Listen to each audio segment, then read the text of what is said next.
ഇന്ന് രാവിലെ എണീറ്റപ്പോൾ തന്നെ നല്ല കാലാവസ്ഥയായിരുന്നു കേട്ടോ. അതുകൊണ്ട് തന്നെ ജോലിക്ക് പോകാൻ നല്ല ഇൻട്രസ്റ്റ് ഉണ്ടായിരുന്നു.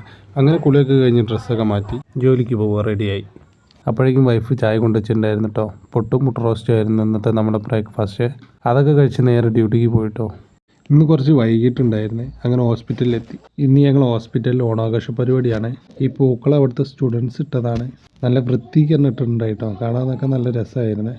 അതൊക്കെ കണ്ട് കുറച്ച് നേരം നോക്കി നിന്ന് ഞാൻ നേരെ വർക്കിന് കയറാൻ പോയിട്ടോ. നമ്മൾ ഫസ്റ്റത്തെ വർക്ക് എന്ന് പറഞ്ഞു കഴിഞ്ഞാൽ ഇലക്കിഴിയാണ്. ആ വർക്ക് കഴിഞ്ഞ് ഒരു 9 മണിയായപ്പോഴത്തേക്ക് നേരെ ചായ കുടിക്കാൻ പോയിട്ടോ. ഞാൻ കഴിച്ചത് മുട്ടപ്പപ്സും ചായയാണ്. ചായ കുടിച്ച് കഴിഞ്ഞിട്ട് നേരെ ലേബർ ഇടാൻ പോയിട്ടോ. ഈ കാണുന്നത് നമ്മൾ ലേബർ ഇടാൻ വേണ്ടിയിട്ടുള്ള ക്ലോത്ത് മടക്കുകയാണ്. ലേബർ ഇട്ടിട്ട് അതിൻ്റെ മുകളിൽ ഇല വെച്ചിട്ട് അടക്കട്ടെ. കാരണം എന്താ വെച്ച് കഴിഞ്ഞാൽ ക്ലോത്തിൽ ആവാതിരിക്കാനാണ്. അങ്ങനെ ഉച്ചയായപ്പോഴത്തേക്ക് ഞാൻ നേരെ വീട്ടിലേക്ക് ചോറിനാൻ പോയിട്ടോ. നല്ല ചോറും ഉണ്ടായിരുന്നു, മുട്ട റോസ്റ്റും ഉണ്ടായിരുന്നു, തലേന്നത്തെ രസം ഉണ്ടായിരുന്നു. ഫുഡ് കഴിച്ച് പിന്നെ ഒരു 1:45 വരെ വീട്ടിലിരുന്നിട്ട് 1:45 കഴിഞ്ഞപ്പോൾ നേരെ ഹോസ്പിറ്റലിലേക്ക് വർക്കിന് കയറാൻ പോയിട്ടോ. 3 മണി വരെ പിന്നെ വർക്കൊന്നും ഉണ്ടായിരുന്നില്ല കേട്ടോ. 3 മണി കഴിഞ്ഞപ്പോൾ നേരെ വർക്കൊക്കെ കഴിഞ്ഞ് നേരെ വീട്ടിലേക്ക് പോവാണ്. അപ്പോഴാണ് നൈസായിട്ടൊരു പണി കിട്ടിയിട്ടോ.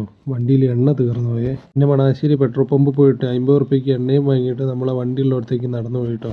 വണ്ടിയിൽ പെട്രോളൊക്കെ പാർന്നിട്ട് നേരെ വീട്ടിലേക്ക് പോകാൻ നിൽക്കുകയാണ്. ഇതിവിടെ കടല വിൽക്കണ ഒരു ബായിയാണ്. സ്ഥിരം പുള്ളി ഇവിടെ തന്നെ ആട്ടോ ഉണ്ടാവാറ്. അങ്ങനെ നേരെ വീട്ടിലേക്ക് പോയിട്ടോ. അങ്ങനെ വീട്ടിലെത്തിയപ്പോഴത്തേക്ക് ആശ നല്ല ഉറക്കമായിരുന്നു കേട്ടോ.